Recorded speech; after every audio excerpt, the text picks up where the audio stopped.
네, 오늘은요, 환난에 대한 바른 이해라는 제목을 가지고서 함께 말씀을 나누고자 합니다. 예, 사람들은 환난을 경험할 때 진면목을 볼 수가 있다. 그 사람이 어떤 사람인지를 알 수 있다. 그렇게 얘기하죠.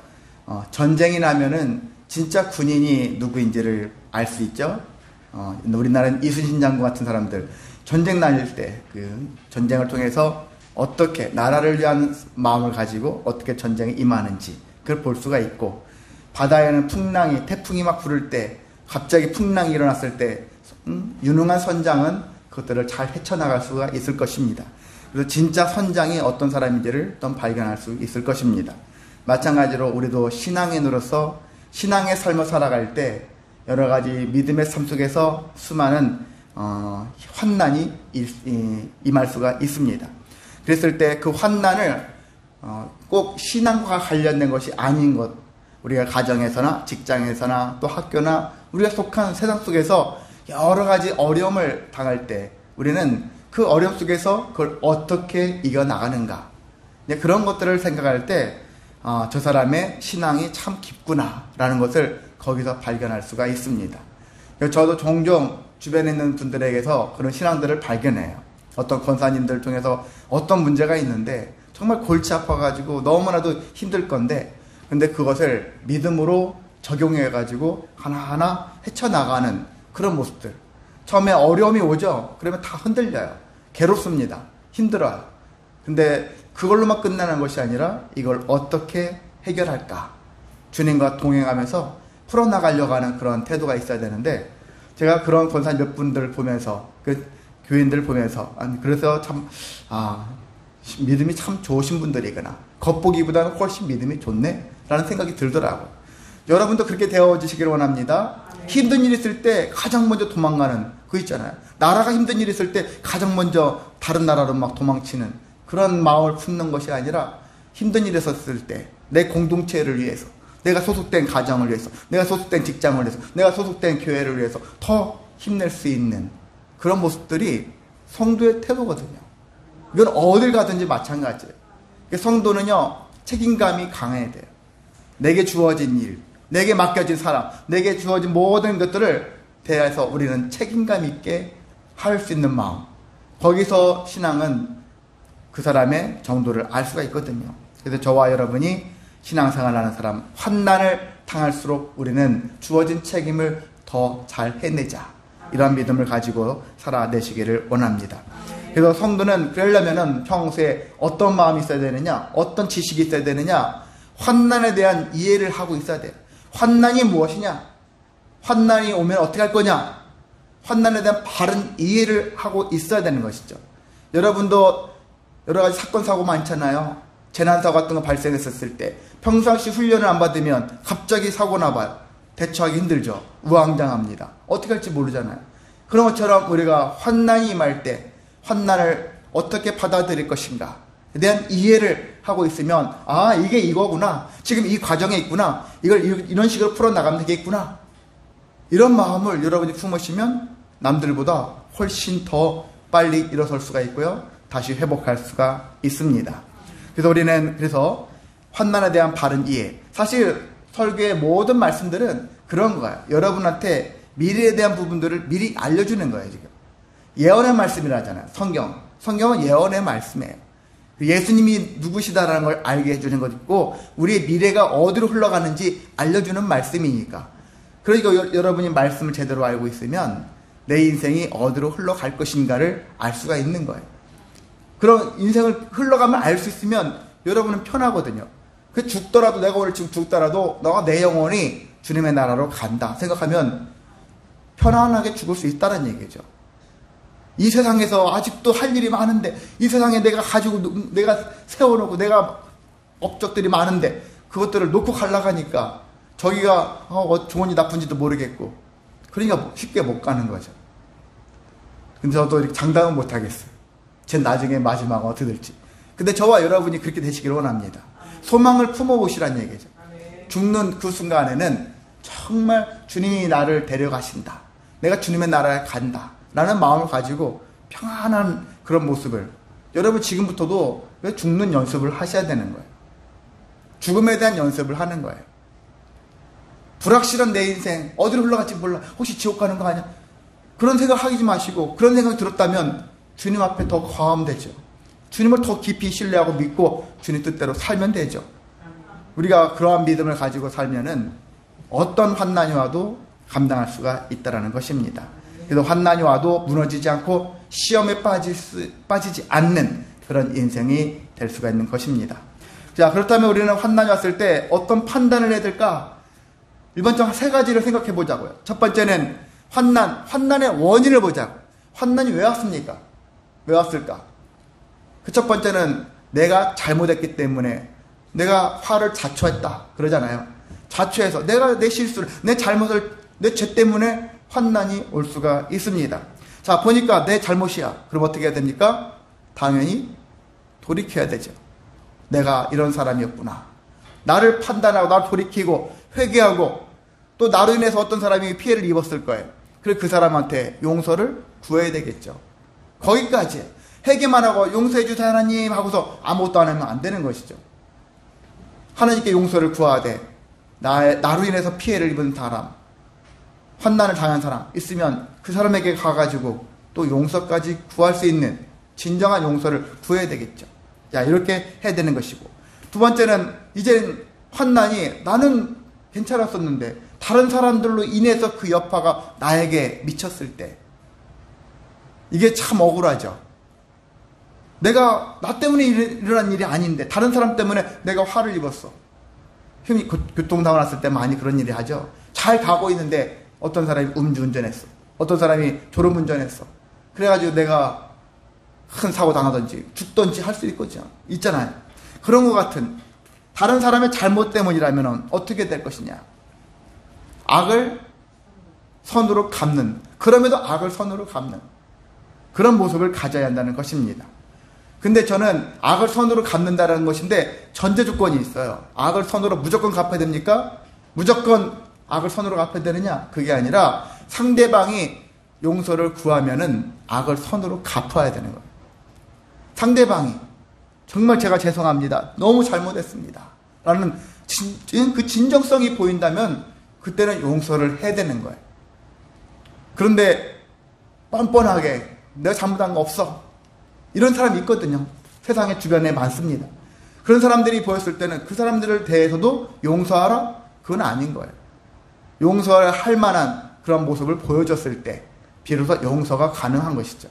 그래서 그런 것들에 대해 합당한 용서가, 잘못에 대해 인정한 사람에 대해서 선을 악으로 삼는 거예요.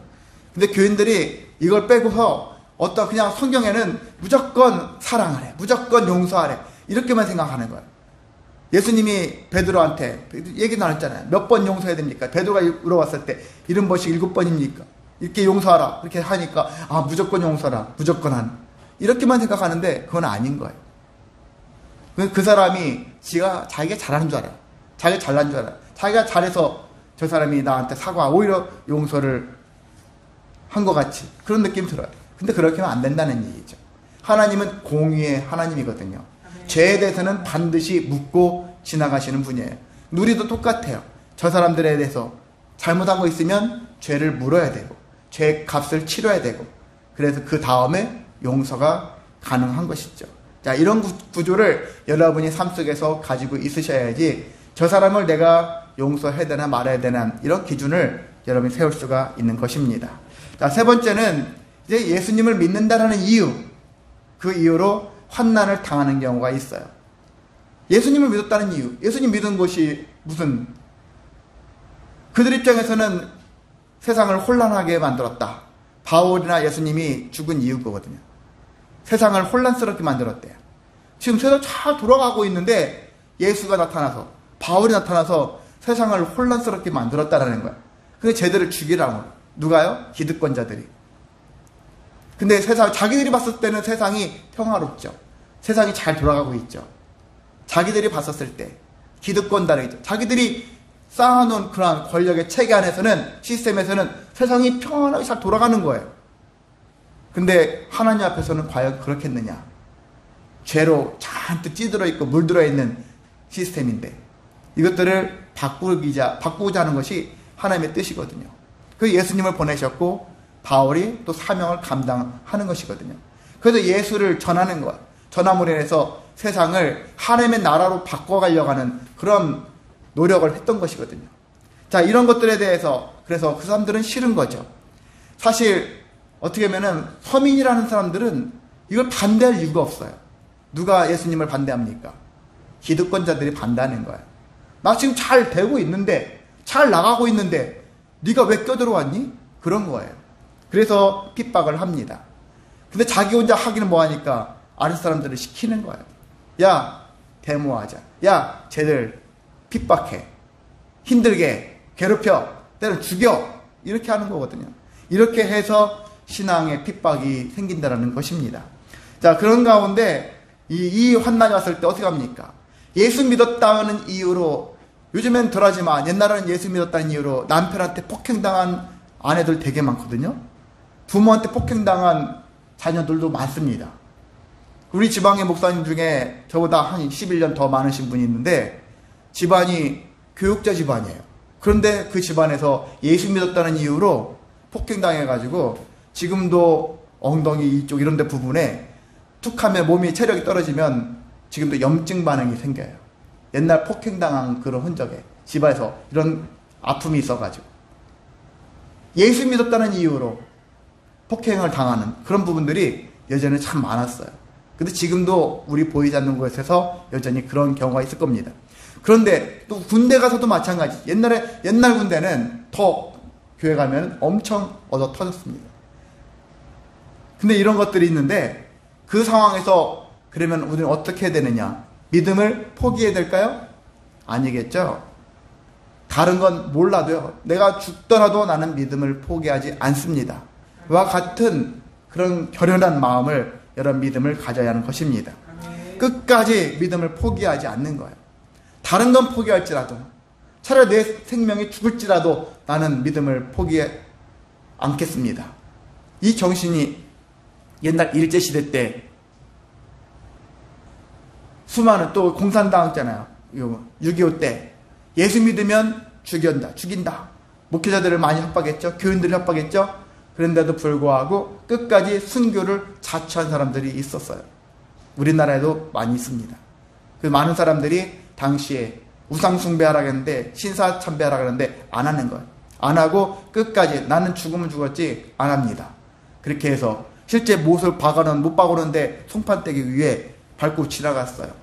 그런데도 지나가고 유리 깨진 또 불 같은 거 해놓은데 그 장작불 이런데 뭐 이렇게 모닥불 같은 게 펴놓은 것 같은 그런 데들 밟고 지나가는 뜨거운 데 밟고 지나갔어. 물론 다 돌아가셨죠. 때론 예수의 형상, 예수의 그림, 사진 놓고 예수를 밟으래요. 이 밟으면 너를 용서해 주겠다, 살려주겠다 이렇게 했음에도 불구하고 나는 그럴 수 없어. 그 밟고 우리 같으면 밟고 지나가잖아요. 그냥 일단 목숨을 살고 봐야지. 근데 그렇지 않았다는 끝까지 포기하지 않는다는 얘기죠. 사실 당시에 예수님 당시에도 그랬고 바울 당시에 그 초대교회 수많은 사람들이 그렇게 살았어요. 로마 콜로세움 같은 데도 경기장 그런데도 예수 믿는 자들이 많이 처형당했죠. 끝까지 목숨을 내어 걸고 믿음을 포기하지 않기 위해서 믿음을 제일 중요하게 여겼던 것이죠. 목숨보다 더 중요하다. 이런 마음을 가지고서 임했다라는 것입니다. 자, 이렇게 하게 되어지면 왜 그것이 가능했느냐?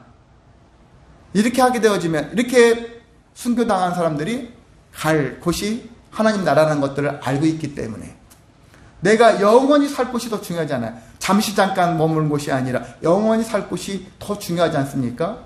그러니까 지금에 있지 않아요. 현재 있지 않아요. 환난당하는 지금에 있지 않고 환난 이후에 평안히 영원히 거할 그 처소에 거할 그 나라가 나한테는 더 중요하니까 지금의 고통을 내가 감내하자. 이런 것이죠. 그런 마음이 있습니다. 자, 환난을 당하면 또 이런 것도 있어요. 무엇을 할 수 있느냐면 주님의 하나님의 계획을 알 수 있어요. 하나님이 이 환난을 통해서 우리에게 무슨 계획을 세우고 계신가? 그런 생각을 할 수가 있는 것이죠. 또한 거기서 주님의 은혜를 체험할 수 있는 거예요. 그래서 환난을 어떻게 생각하느냐? 흔히들 그럽니다. 환난은 숨겨진 하나님의 복이다. 그런 얘기도 있어요.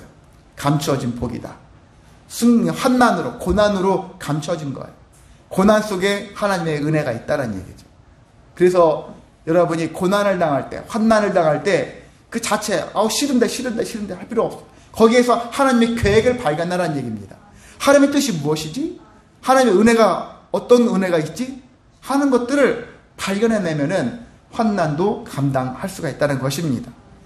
최근에 저희 교회에서 한 두세 달 됐는데, 여기 교회 건물주 아들이 또 세를 올려달라고 그렇게 했어요. 꾸준히 올려요. 봐주고 하는 그런 거 없고 계속 올려요. 참 계속 올리는데, 그래서 월세가 100이 넘어갔어요. 100만 원이 넘어갔어요. 정확하게 104만 5천 원이 됐어요. 내후년은 또 올릴 거예요. 왜? 또 올린다 했으니까. 계속 2년마다 하면서 한다 하니까. 그래서 저희들이 막 그전부터도, 예전에 90만 원대부터도 마음의 움직임이 살짝은 있는데, 하나님의 뜻이 어디 있을까? 이게 올리는 것을 생각한다 했을 때, 그냥 계속 올리는 것을 지켜봐야 되느냐 했을 때, 하나님이 우리에게 이 건물주를 통해서 우리에게 무엇을 요구하는 게 아닌가, 이런 것들을 생각해 보는 거거든요. 하나님의 뜻이 어디 있는가, 하나님의 계획이 무엇인가, 거기서 나타난 하나님의 은혜가 무엇일까, 이런 것들을 생각해 봅니다. 근데 우리가 주변에 있는 또한 많은 목회자들이 있잖아요. 이런 비슷한 간증들이 많아요. 자기가 원하지 않은 일인데 이렇게 때로는 외부에서 이렇게 세를 올린다든지 다른 어떤 일이 발생한다든지, 그 순간 너무 싫어요. 좀 비굴해지는 것 같고 굴복당하는 것 같고 싫은데, 오히려 그것이 기회가 되어져서 교회 성장을 이루는 그런 교회들도 제법 많더라고요. 그래서 하나님의 역사는 참 희한하게도 역사하신다. 그런 것들을 다는 아니지만 대체적으로 이런 계획도 있다라는 것이죠. 여러분도 마찬가지입니다. 시험을 환난이라고 생각한다면, 환난 자체를 생각한다면 괴롭지만, 시험을 통해서 여러분은 또한 하나님의 계획과 하나님의 은혜를 발견할 수가 있는 거예요. 여러분의 인생도 마찬가지죠. 그래서 가정에서, 사업장에서, 교회 안에서 발생하는 모든 환난에 대해서 힘들어하고 괴로워할 필요가 없다라는 얘기예요. 처음에는 잠시 잠깐은 힘들릴 수 있지만 그걸 뛰어넘어서, 그리고 하나님의 뜻이 무엇일까? 하나님의 계획은 무엇일까? 하나님의 은혜는 여기서 어떤 은혜로 나타날 것인가? 이런 것들을 발견하는 쪽으로 우리가 계속 힘쓰시기를 소망합니다. 자, 우리가 그런데 이런 것들을, 이 원인 세 가지로 나눴지만요, 제대로 파악하는 것은 쉽지 않아요. 이게 도대체가 나 때문에, 너 때문에, 우리 때문에, 아니 다른 사람 때문에, 이렇게 얘기하기가 어렵다는 얘기죠. 딱 잘라서 하기가 어렵습니다. 왜? 모든 삶은요, 복합적이라는 거예요. 부부싸움 하는데 한쪽이 일방적으로 잘못됐습니까? 대부분 일방적이지 않아요. 한쪽이 원인을 재고 한쪽이 피해자 있고 가해자만 있느냐? 그렇지 않아요. 서로가 복합적인 관계 속에서 어떤 문제가 발생하거든요. 부모 자식 간의 문제도 그렇고 사람과 사람의 다른 관계도 마찬가지예요. 딱 부러지게 너는 잘했고 너는 못했고가 아니에요. 잘잘못이 다 있어요. 누구에게나. 그렇기 때문에 이것을 가지고서 확실히 너 때문에 이런 일이 생겼어 라고 얘기하는 것은 어려운 일이에요. 부모가 자식 혼낼 때도 너 때문에 그래. 마찬가지로 자식도 부모한테 당신 때문에 내가 이 고난당했다고 하면 안 되는 거예요. 인생 속에서 다 그렇습니다. 자, 복합적으로 그 한 예를 요셉 이야기로 얘기해요. 요셉이라는 사람이 있었죠. 요셉 얘기를 하는데, 야곱이 요셉을 끼고 돌았죠. 노년에 요셉을 얻었는데, 라헬이라는 여자를 통해서 요셉이 태어났는데 너무나 사랑스러웠어요. 그래서 사랑을 독차지했어요. 채색옷이라 해가지고 다른 아들들은 일반 노동자의 옷을 입었다면 이 아들만큼은 채색옷을 입혔다는 것이죠. 특별히 편애를 하는 그런 모습들이 보였어. 아버지도 좀 잘못했죠. 자식을 골고루 사랑하지 않고 특별히 편애를 했으니까. 자, 그러는 가운데 형들은 이 편애를 하는 야곱이 미운 거예요. 야곱이 아니라 요셉이 미운 것이죠. 제일 막내 동생이 믿습니다. 그래서 그 미워해서 그에게 말이 편하게 나가지 않아요.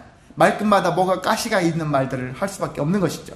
자, 그러는 가운데 요셉도 어느 날 꿈을 꿨죠. 두 개의 꿈을 꿨어요. 내용은 성경에 보시면 되고, 그 내용은 두 가지 꿈이 형들이 들었을 때 기분이 참 언짢은 꿈이에요.